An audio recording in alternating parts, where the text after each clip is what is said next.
अगर मैं आपके सामने एक बॉक्स रखूं जिस पे लिखा हो फ्रैजिल, हैंडल इट विद केयर, और आपसे पूछूं कि इसके अंदर कैसा सामान हो सकता है, तो क्योंकि आपको पता ही होगा कि फ्रैजिल मतलब कोई नाजुक चीज, तो आप मुझे बोलोगे कि शायद कांच का कोई सामान या कोई इलेक्ट्रॉनिक सामान या कुछ भी ऐसा जो जल्दी टूट सकता है प्रेशर या स्ट्रेस पड़ने पे, जो कि एकदम करेक्ट है। अब मैं आपके सामने एक और बॉक्स रखूं जिस पे लिखा हो एंटी फ्रैजिल, मतलब फ्रैजिल का एकदम उल्टा, और वापस आपसे पूछूं कि अब इसमें कैसा सामान होगा, तो आप क्या बोलोगे? ज्यादातर लोग बोलेंगे कोई ऐसा सामान जो बहुत मजबूत होगा और ताकत लगाने पर भी नहीं टूटेगा, जैसे कि लोखंड या स्टील का सामान या ऐसा कुछ, राइट? लेकिन ये आंसर गलत है, क्योंकि ये तो बिल्कुल ऐसा हुआ जैसे आप कह रहे हो कि नेगेटिव का उल्टा होता है न्यूट्रल, जो कि गलत है, क्योंकि नेगेटिव का उल्टा तो होता है पॉजिटिव।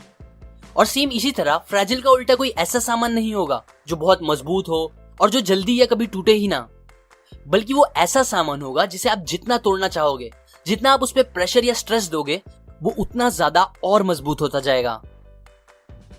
एंटी फ्रैजिल मतलब कोई भी वो चीज जिसका किसी भी तरह के स्ट्रेसेस से नुकसान ना हो बल्कि फायदा हो।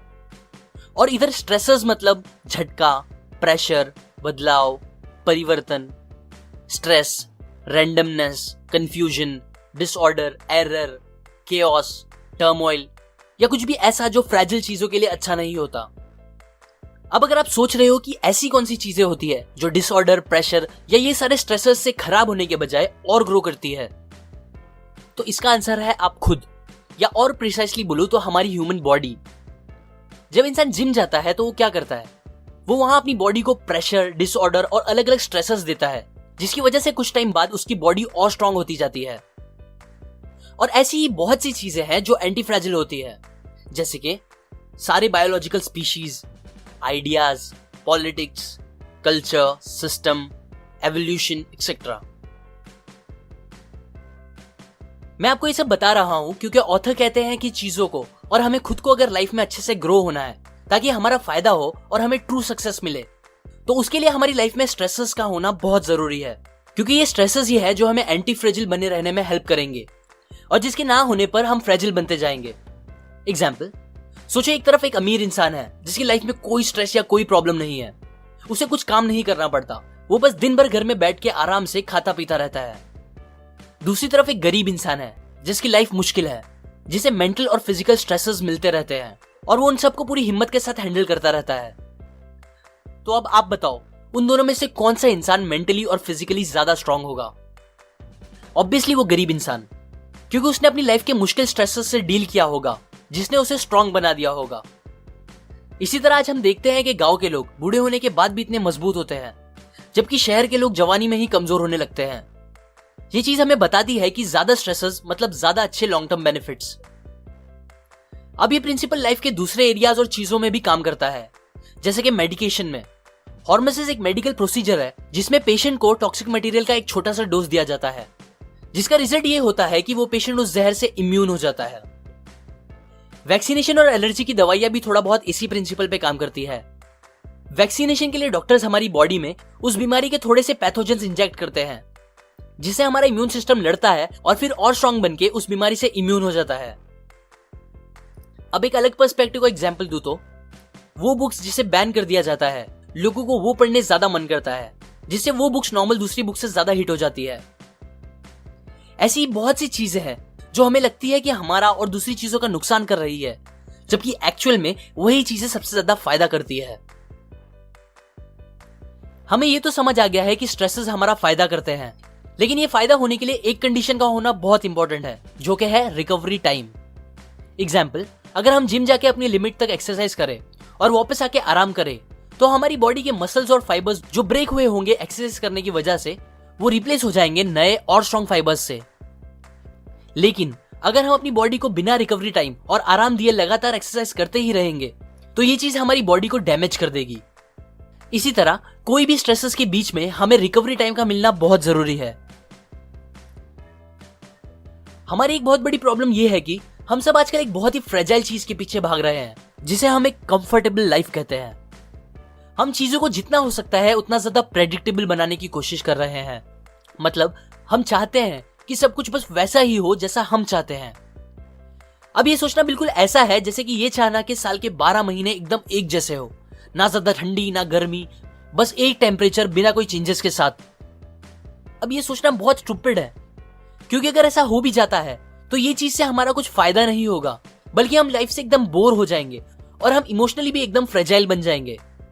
एग्जाम्पल, समझो एक आदमी है जो हर दिन घर पे एग्जैक्टली 7 बजे आ जाता है, ना कभी 1 मिनट ज्यादा ना कभी 1 मिनट कम।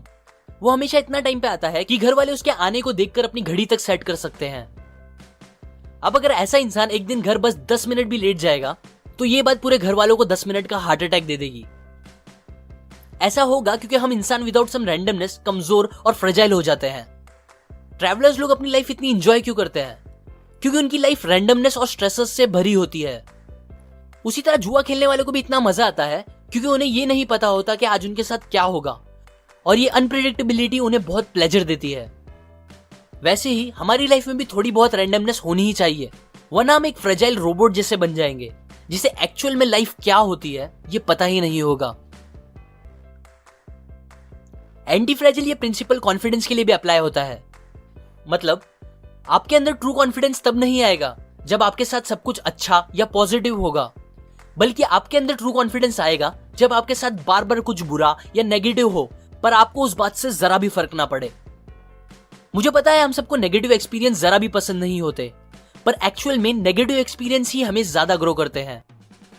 एग्जाम्पल, समझो आपको स्टेज पे जाके एक स्पीच देना है। आप जाते हो और एक बहुत ही अच्छी स्पीच दे के आते हो। लोगों को आपकी स्पीच इतनी पसंद आती है कि वो लोग आपकी खूब तारीफ करने लगते हैं।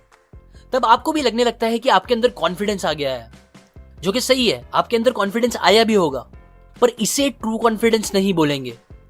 बल्कि ट्रू कॉन्फिडेंस उसे बोलेंगे जब आप स्टेज पे जाओ तो लोग आप पे हंसने लगे, आपकी स्पीच बोलने पर वो आपका मजाक उड़ाने लगे, लेकिन फिर भी आपको इन बातों से जरा भी फर्क ना पड़े और आप वापस नेक्स्ट टाइम पहले से ज्यादा कॉन्फिडेंस के साथ स्टेज पे जाओ। जब आप ऐसे बन जाओगे तब आप में ट्रू कॉन्फिडेंस आ गया होगा। और ऐसा कॉन्फिडेंस लाने के लिए बस एक ही तरीका है, बार बार स्टेज पे जाना और स्पीच देना, भले ही आपको वो कितना भी अनकंफर्टेबल लगे। अपने आप को बार बार उस नेगेटिव सिचुएशन में डाल लेना जिससे आपको डर लगता हो, ये चीजें आपको सबसे ज्यादा कॉन्फिडेंस देगी, आपको फ्रेजिल से धीरे धीरे एंटी फ्रेजिल बनाते हुए। ये आइडियाज मैंने आपको एंटी फ्रेजिल इस बुक से बताई है, जिसमें बताया गया है कि कैसे हम सब लाइफ में आगे बढ़ सकते हैं एंटी फ्रेजिल बनके।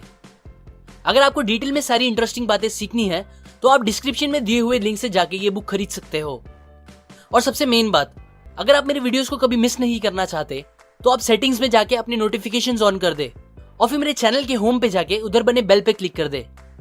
इससे आपको जब भी मैं एक न्यू वीडियो अपलोड करूंगा उसका नोटिफिकेशन आ जाएगा। लाइक करें अगर आपको ये आइडियाज काम के लगे। कमेंट करके बताएं कि आपकी लाइफ के किस एक्सपीरियंस ने आपको एंटी फ्रेजिल बनाया है। शेयर करें इस वीडियो को अपने फ्रेंड्स एंड फैमिली के साथ। सब्सक्राइब करें, मैं और ऐसी काम की बातें आपके साथ शेयर करता रहूंगा, यूजुअली हर week. And finally, thanks for watching.